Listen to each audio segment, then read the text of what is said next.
Welcome to this webinar entitled Nurse Involvement in Otitis Externa, Underlying Causes. Otitis externa is one of the most common presentations we see in first opinion practice. Nurses can play a pivotal role in owner education and support before, during and after diagnosis. In this webinar, we're going to review the prevalence of otitis externa in both dogs and cats. We will then spend time looking at the underlying causes of otitis externa in the dog, with the emphasis on allergy as the most common trigger. We will touch on therapies to help manage allergic otitis cases before summarising the opportunities and scope for nurses within practice. You can all make a real difference to the patient and the client's journey. What do we mean by otitis? Otitis is the result of anything that causes inflammation or irritation. Otitis externa is defined as disease of the external pinna extending down the vertical ear canal and into the horizontal ear canal, ending at the tympanic membrane. We won't be covering otitis media in this webinar. You can see from the diagram why it's important to pull the pinna up and away from the head when administering medication in order to straighten the ear canal and ensure that medication gets to where it is needed. Otitis presentations in dogs range from 5 to 12% of consultations within first opinion practice. Otitis in cats is rare, but does occur with up to 2% of cats seen at dermatology referral. Allergy, especially atopic dermatitis, is by far the most common primary trigger for this disease. Before we focus on dogs, we should mention cats. Cases of acute and chronic otitis externa are rare in cats. The most common cause, especially in younger animals, is otodectes, which accounts for about 50% of cases. Cats can get malassezia sometimes, which is secondary to underlying hypersensitivity. However, both atopic dermatitis and adverse food reactions are less common compared to dogs. Investigation of otitis is similar, but it is worth noting there are anatomical differences. Cats that undergo ear flushing have an increased risk of Horner's syndrome. There are 4 recognised feline cutaneous reaction patterns in cats. Could otitis externa be the 5th one? Some dermatologists consider that it may be so. When presented with an otitis case, the PSPP system helps us to identify, classify, and manage disease pathogenesis and progression. Diagnostic and treatment plans can be documented under the headings for a clear management plan. There are primary causes which lead to otitis in the normal ear. Secondary causes promote otitis in the abnormal ear. Predisposing factors are things which present before otitis occurs and which make it more likely, and perpetuating factors drive the established disease process and prevent effective therapy and resolution of disease. Primary causes lead to otitis in the normal ear. The 3 most prevalent are allergy, foreign bodies, and ectoparasites. Allergy is the general term for atopic dermatitis, adverse food reactions, flea allergic dermatitis, and more rarely, contact allergies. We are primarily dealing with atopic dermatitis, also known as atopy, and adverse food reactions, which include food allergy. Foreign bodies, the most common being grass seeds, and ectoparasites, namely Otodectes and Demodex species. The other causes listed are less common. Secondary causes include bacterial infection, which can be divided into acute disease taking place over a few weeks, for example Staphylococcus infections, and chronic disease over months to years can lead to more challenging infections such as Pseudomonas. Yeast infections, the most common being malassezia, but also Candida species. The presence of even small numbers of malassezia may produce a hypersensitivity reaction. In that case, should this then be listed as a primary cause? Finally, there are topical medication reactions where the product may be irritating. Inappropriate cleaning also can be a secondary cause. Predisposing factors are those which contribute to ear disease but do not cause inflammation. Breed conformation is an important factor.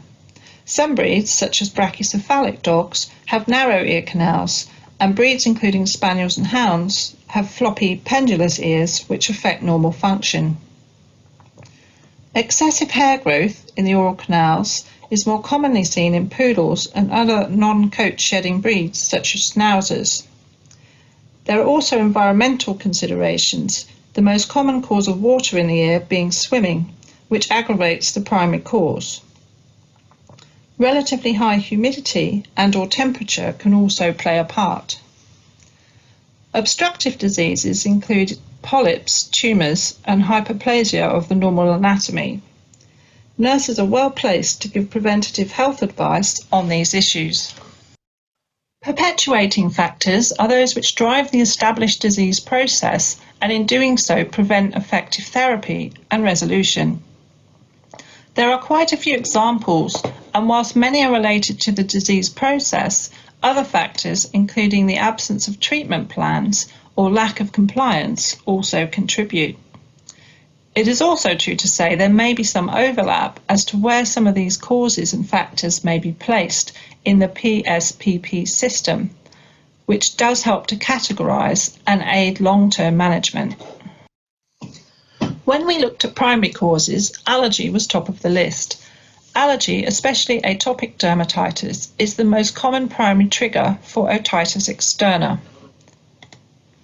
Otitis externa caused by allergy may be as a result of atopic dermatitis and/or an adverse food reaction. It is possible for the presentation to be unilateral, but is more commonly bilateral, and it may or may not involve other parts of the body. You could be presented with one inflamed ear, but the approach to management is the same. Some examples of breeds identified as having a higher risk of allergy include Labradors, French Bulldogs, Bichons and West Highland White Terriers. Nurses are ideally placed to educate the owners of puppies and younger dogs before issues arise. So what is an allergy? An allergy is defined as an adverse reaction to a normally harmless substance, such as pollen or food. Different types of allergic disease are weighted differently in terms of itch and inflammation. Ears and feet classically have a lot of inflammation associated with them, which can make them painful. Targeting inflammation, not just the itch, should be factored into the therapy choice, along with practical considerations and owner compliance. The diagnosis of atopic dermatitis is one of exclusion. A systematic approach to ruling out the causes of the pruritus should be followed. Good ectoparasite control is important to eliminate Otidectes and fleas as causes. Cytology is not only important for determining the cause and treatment choices, but also to monitor the effect of treatment. Food trials should be carried out wherever possible, as a proportion of otitis cases are caused by adverse food reactions. Once a diagnosis of atopic dermatitis is reached, then allergy testing can be performed to identify allergens in order to address the underlying primary cause. Food allergies can manifest as skin conditions, gastrointestinal issues, or both. When more broadly defined as adverse food reactions, this term incorporates other causes of gastrointestinal upset in addition to allergies, including food intolerances. Although the true prevalence of food allergies in dogs and cats is not currently known, it is estimated that around 33% of dogs and 13% of cats with atopic dermatitis will have concurrent adverse food reactions. Breeds found to be at increased risk include Boxers, German Shepherds, Pugs, Rhodesian Ridgebacks and West Highland White Terriers. In cats, the Berman and Siamese breeds are predisposed. When looking at the reason to do a food trial, we've said that a third of dogs with atopic dermatitis will have a concurrent adverse food reaction, which is contributing to symptoms. Nurses play a major role here, and if we can identify those dogs whose symptoms can be minimised or resolved early in the workup process, then the need for more invasive management may be avoided. Food trials are challenging to do for the owner, but with help and understanding the reasons for doing them, adverse food reactions can either be ruled out or effectively managed for long-term gain. To achieve a diagnosis, in an ideal world, we should be challenging with the original diet following a 50% or more improvement. However, would you want to re-challenge at the end of a successful food trial from a welfare perspective? Debate exists amongst dermatologists about the value of re-challenging to get that definitive diagnosis versus aggression of ear disease, which may have taken months to get under control. Favreau's criteria for atopic dermatitis is also relevant for otitis patients. Pruritus is usually the first sign of allergy, and otitis is often seen earlier in the disease process. Typically, dogs with atopic dermatitis are young, living indoors, and responsive to steroids. Ears and feet are often the first areas of concern for owners. Some other points to note: the ear margins can be affected with Sarcoptes mite, and whilst intensely itchy, is not down to allergy. Hypotrichosis or patchy alopecia on or behind the pinny can occur with Otitis Externa. And it's also worth reviewing the history for any other signs. For example, every spring he starts scratching somewhere else on the body. Moving on from the underlying causes of otitis externa, we are now going to consider some of the ways nurses may get more involved in the client and patient journey. Before we see the clinical case, there are many opportunities for owner education. Scheduled appointments such as vaccinations, puppy parties, health clubs, adolescent checks, and pre and post neutering. What information might owners need? Breed dispositions. What is normal? What is abnormal? When to seek advice? Routine ear cleaning before patients become sore are all designed to improve and aid owner compliance. If we can see these dogs at an early stage of disease, then we are best placed to help them. During workup and diagnosis, nurses already get involved in many aspects of patient and client care. Looking at workflow around consultations can free up time for the nurse to do more. Are you able to take the patient history? Do you manage the food trials? Are you a named mentor for the client? Do you explain and demonstrate the giving of medication? Can you make follow-up phone calls? Something to think about with your team. Dermatology is a visible disease, and in this current situation, we can adapt what we do for the benefit of our patients. Use of photos, emails, and video conferencing can provide workup opportunities. Can you think of ways to enhance what you currently do? Following diagnosis, ongoing treatment and long-term management will be required. Nurses again have an important role to play. What do you currently offer in your practice? Some ideas include involvement of the treatment plan with the vet and owner for long-term support and managing expectations, scheduling treatments and immunotherapy maintenance appointments, setting up allergy club with newsletters, webinars or client evening, and keeping in regular contact with your allergy patients. We provide support by providing supportive literature, technical support, allergy results packs, and educational support. This can all be adapted to suit a long-term management plan and aid compliance and support your patients long-term. Management of the otitis patient with allergy may or may not be concurrent with skin disease. Revisiting and revising your PSPP plan will help to manage disease progression. Allergy testing identifies allergens for the purpose of avoidance or immunotherapy. Immunotherapy re-educates the immune system for long-term management. Ear cleaning is important once or twice a week, and nurses may need to do this. Anti-inflammatory therapies will be required at times, and antimicrobial therapies following cytology may also be needed. Throughout this webinar, we have highlighted the pivotal role nurses have in case management and the owner journey. We have reviewed underlying causes of otitis externa and looked at the challenges of allergic disease. From experience, changing practice workflow to enable nurses to be more involved has multiple benefits. Have a think about what your first few key steps might be in your practice. This concludes today's webinar. I hope you've enjoyed it and it's given you some food for thought going forward. Thank you. Excellent. Thank you very much, Helen. That was fantastic. Great run through.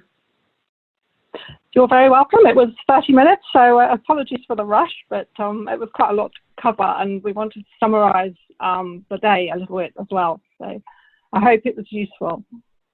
Yeah, absolutely. I'm sure many people would agree it was.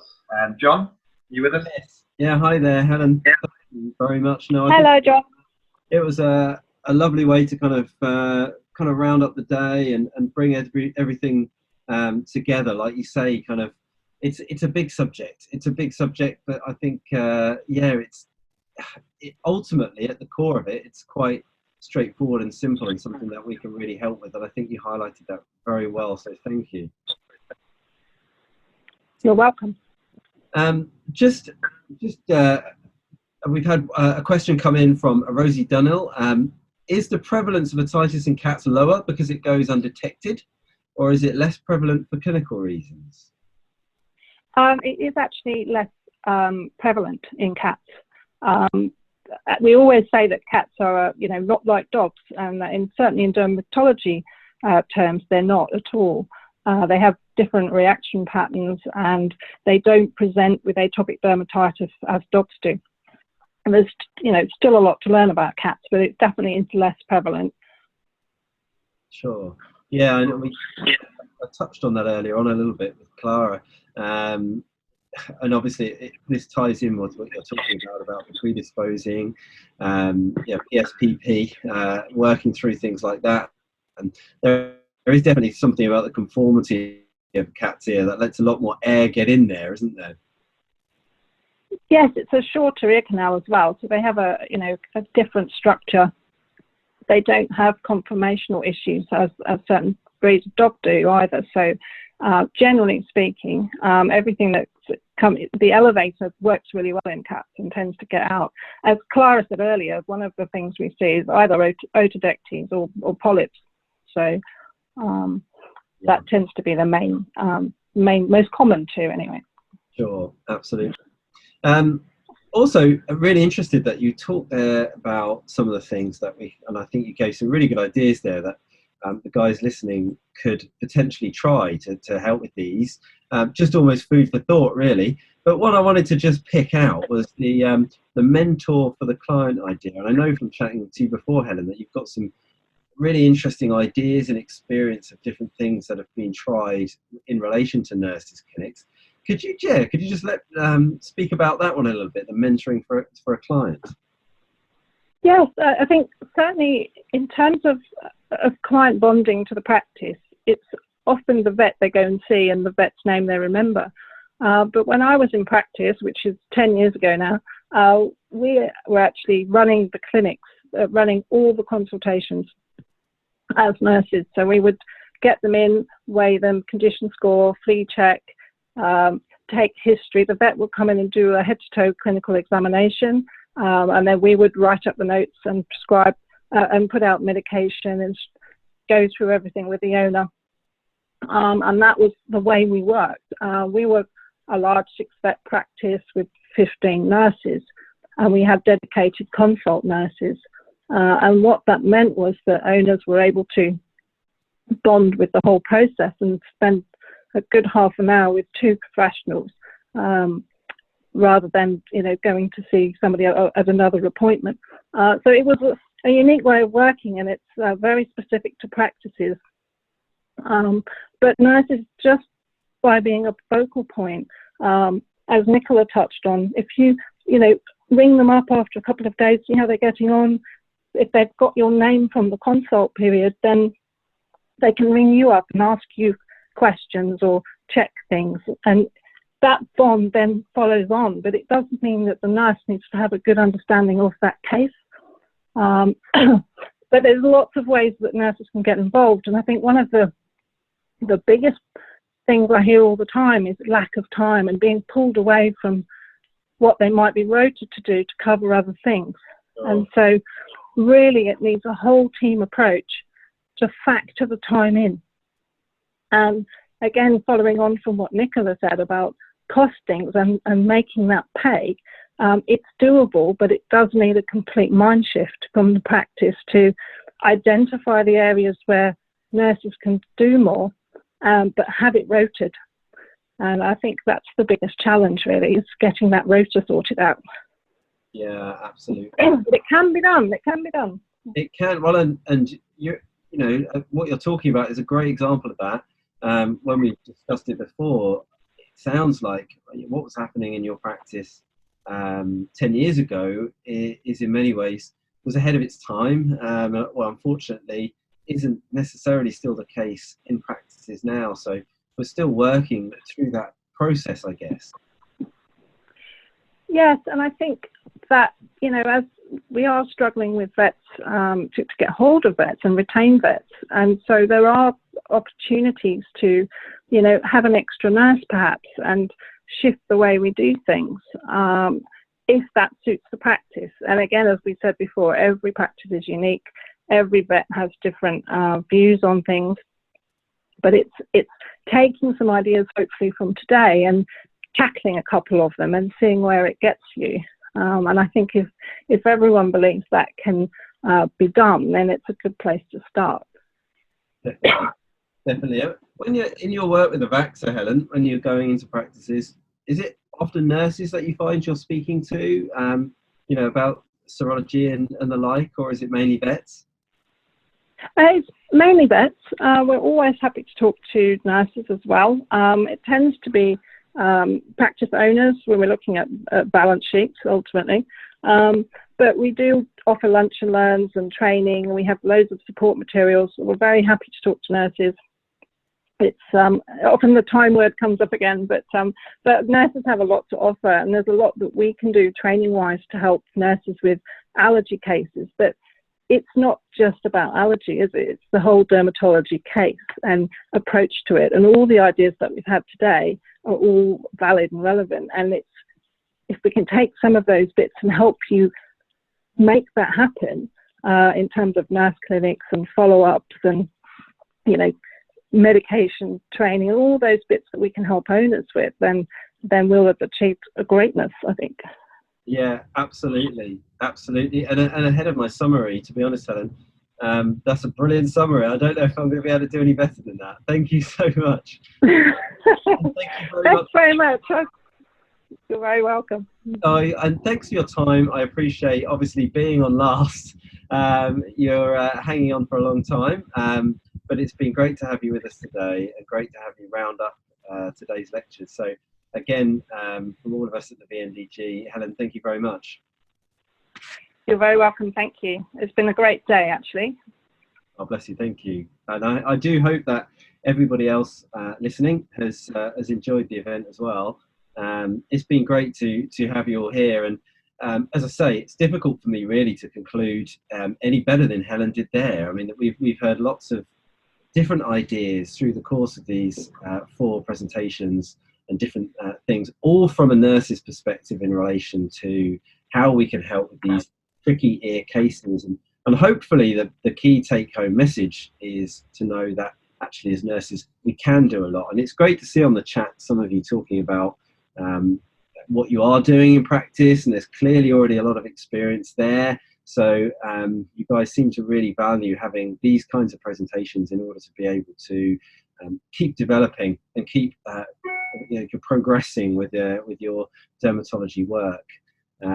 So I would just like to say as well a massive thank you to Veterinary, who are the sponsors for the Veterinary Nursing Dermatology Group. They make the VNDG possible, as a result this event possible as well. And just to say a few words on Veterinary, because you guys may well know their range, I'm sure you do. We've heard some of them mentioned today, such as Clara's talking about Otitis, which is their ear cleaner that has the patented formula of chlorhexidine and trizidTA, both very effective antibacterial agents. So those can be, Otitis can be used as a pre-treatment cleaner, 2 antibiotic drops, or as a maintenance cleaner if you've seen bacteria on cytology and you're trying to avoid antibiotic drops, as Nicola was talking about. They've also got chlorhexidine Oto, which is a great cleaner and is more drying in the ear, and so suited for those cases perhaps is where you're seeing more of a yeast culture down there when you do your cytology. And also Otoact is another one that Clara mentioned, a very gentle squalene based seromolytic for waxy ears, where you're not seeing so much infection, just a lot of wax down there. They've got an extensive skin range. You've got some of the images of their products on the screen here, but extensive skin range, much more than you could fit on a screen, with multiple topical options of wipes, sprays, foams, and the like to manage cases. And what's great about the Veterinary range, and the reason that Veterinary get behind the VNDG, is because they're great for nurses generally, because we can put them up, and that was certainly a great help for me in practice, and you can hear them being used elsewhere by the guys today. So we as nurses can dispense them. It doesn't just have to be the vets, and obviously at the moment that's particularly topical, because I mean, goodness knows what's going on with all of you guys in your different practices at the moment, right across the world. We've got people listening from other countries, and it's so strange that it will be the same in every country right now, that we're all facing this lockdown. So it's very difficult to see cases at the moment, difficult to see these patients. And so obviously bear that in mind with the Veterinary range, because you can put them up without necessarily needing to see them, post them out, and so you can still try and get some treatment out to these patients to alleviate their difficulties. Veterinary in the UK as well are offering video calls to deliver product training, so do take the opportunity for that while you might be maybe stuck at home. It's a good CPD opportunity. They can speak to you about the products, and you can sort of get the idea for what's best to use when. But yeah, again, a massive thank you to Veterinary for getting behind the VNDG and today, and also to Avacta and Carl Stores for their sponsorship and involvement today. Great to hear from Matt, great to hear from Helen as well. When you get the survey following this, do let us know whether you'd like any of these companies, Veterinary, Avacta, or Carl Stores, to get in touch with you, and obviously they can do and speak to you about the products. I'm sure they're all using video conferencing to keep in touch with you at this time, and when you're at home, like I say, it could be ideal. And also a big thank you to elearning.vet for stepping in last minute, as it was. We kind of around about the beginning of March decided, actually, do you know what, I don't know if this is going to happen, and obviously very sad that we couldn't meet physically, but great to have so many on with you, on with us live now. And also listening back, as I'm sure you will be, at a lot of registrations, so that's really fantastic, and I do hope that you guys have found it really useful. Thank you for tuning in, and we'll look to keep bringing you more dermatology content, nursing dermatology content in particular, coming up.